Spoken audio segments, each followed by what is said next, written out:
Aku tidak tahu apa artinya rasa bersalah. Bukan karena aku menyembunyikannya, tapi karena aku memang tidak punya. Sejak kecil aku sadar ada sesuatu yang rusak dalam diriku. Aku bisa menyakiti orang dan tidak merasa apa-apa. Aku bisa berbohong, mencuri, memukul, dan tetap tidur nyenyak malam itu. Aku tidak takut neraka. Aku bahkan tidak percaya surga. Bagiku, semua itu hanya mitos untuk menakuti orang bodoh. Yang nyata adalah aku kuat, aku cerdas, dan aku bebas melakukan apapun yang aku mau. Waktu kecil aku sering melihat orang tuaku bertengkar, tapi bukan itu yang membentukku. Yang membentukku adalah kesadaranku bahwa aku bisa mengontrol. Kalau aku ingin seseorang menderita, aku bisa bikin itu terjadi. Aku ingat satu malam, ayahku marah karena aku mencuri. Aku tidak tahan dengan teriakannya, tapi bukan karena takut, melainkan karena aku merasa terganggu. Aku ingin dia diam selamanya. Dan untuk pertama kalinya, aku benar-benar mempertimbangkan untuk membunuh ayahku. Beberapa hari kemudian, aku ambil palu dari garasi. Aku tahu kapan dia biasanya tertidur di kursi ruang tamu. Tangannya menggantung, suaranya berat. Aku berdiri di belakangnya, palu di tangan kananku. Kupikir, sekali pukul ke kepala, selesai, dan aku akan bebas. Tapi entah kenapa, malam itu aku ragu. Bukan karena aku takut dosa, aku tidak percaya dosa. Aku hanya belum siap membersihkan darahnya dari karpet. Beberapa bulan setelah itu, aku mencoba lagi. Kali ini aku berhasil memukulnya, tapi dia tidak mati. Dan itulah awal hidup baruku sebagai narapidana. Di ruang tahanan, orang-orang bicara soal Tuhan. Ada yang berdoa, ada yang baca Alkitab. Aku hanya tertawa. Buat apa doa? Kalau Tuhan ada, kenapa dia biarkan orang seperti aku lahir? Kalau Tuhan itu kasih, kenapa dunia seperti ini? Aku menikmati debat itu.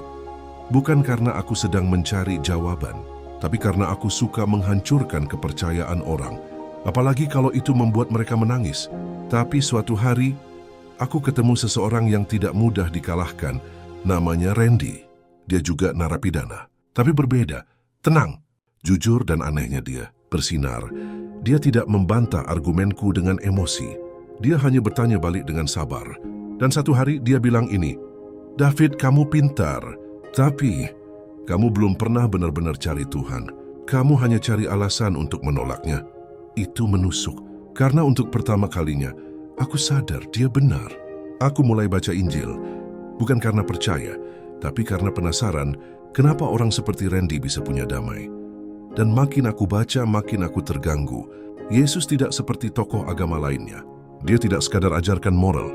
Dia berkata, "Akulah jalan, kebenaran, dan hidup." Dan anehnya, kalimat itu tidak terasa sombong. Terasa seperti undangan. Malam-malam berikutnya, aku tidak bisa tidur. Aku teringat semua dosa, semua kebencian, semua kebohongan yang aku banggakan dulu. Kini terasa busuk. Rasa bersalah yang selama ini mati mulai hidup. Dan untuk pertama kalinya, aku menangis. Belum pernah ada yang membuatku berlutut. Tapi malam itu, aku jatuh di lantai penjara dan berkata, "Tuhan, kalau Engkau nyata, aku milikmu sekarang. Bukan karena aku layak, tapi karena aku tidak punya jalan lain." Dan di tengah sunyi ada damai. Bukan suara besar, bukan cahaya dari langit, tapi keheningan yang penuh kasih. Dan aku tahu, aku telah dijumpai. Setelah malam itu, hidupku tidak langsung berubah. Aku masih di penjara. Aku masih harus menghadapi akibat dari semua dosa masa laluku. Tapi sekarang, aku tidak sendiri. Ada suara yang terus membisikkan pengharapan. Ada cahaya yang mulai masuk ke tempat paling gelap dalam diriku. Aku mulai membaca Alkitab setiap hari. Bukan lagi untuk debat, tapi untuk kenyang. Yesus tidak lagi sekadar tokoh yang kusebut dalam argumen. Dia jadi pribadi. Dia bicara lewat firman-Nya. Dia hadir saat semua orang pergi tidur. Satu persatu, lapisan kebanggaanku runtuh.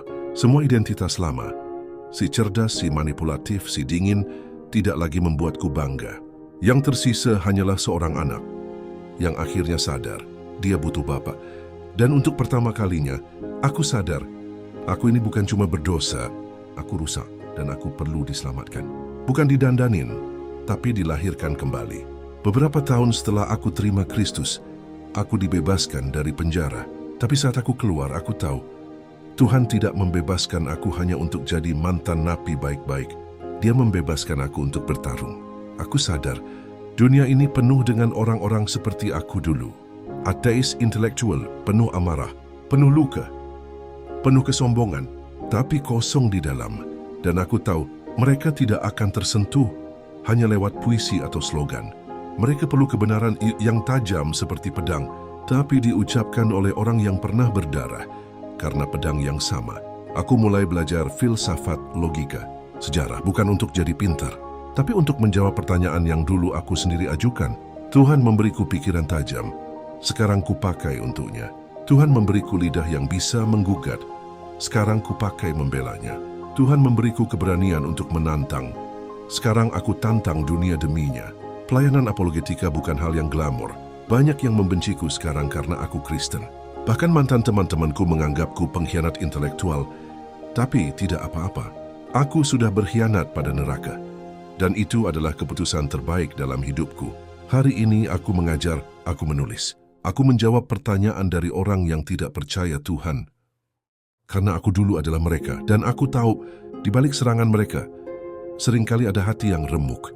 Aku tidak memulai hidup ini dengan iman.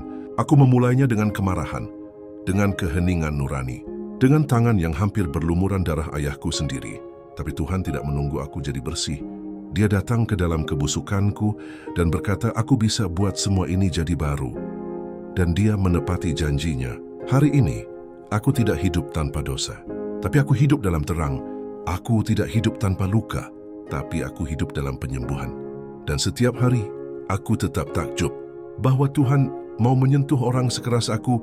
Jika kamu berpikir kamu terlalu jahat untuk diampuni, kalau kamu merasa hatimu sudah terlalu beku, kalau kamu pernah berpikir, kamu tidak layak di depan Tuhan, dengarkan ini, aku lebih rusak dari yang kamu bayangkan, tapi kasih Tuhan lebih besar dari neraka manapun. Dia datang bukan untuk orang baik, dia datang untuk orang seperti aku, dan mungkin juga untukmu.